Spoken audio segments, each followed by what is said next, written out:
মায়া হইতেছে, খুবই খারাপ লাগতেছে এখন। ছোট পর্দার তরুণ অভিনেতা শাহবাজ সানি মারা গেছেন। ইন্না লিল্লাহি ওয়া ইন্না ইলাইহি রাজিউন।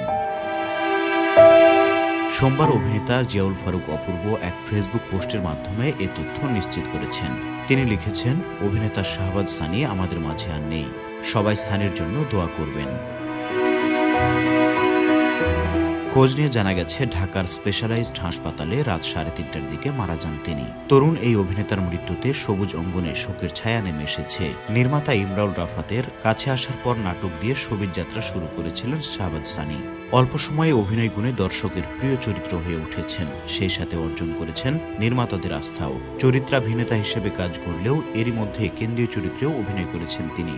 2018 সালে আব্দুল্লাহ নাটকে তাকে প্রথমবার কেন্দ্রীয় চরিত্রে অভিনয় করতে দেখা যায়। এটি পরিচালনা করেন গোলাম কিবরিয়া ফারুকী।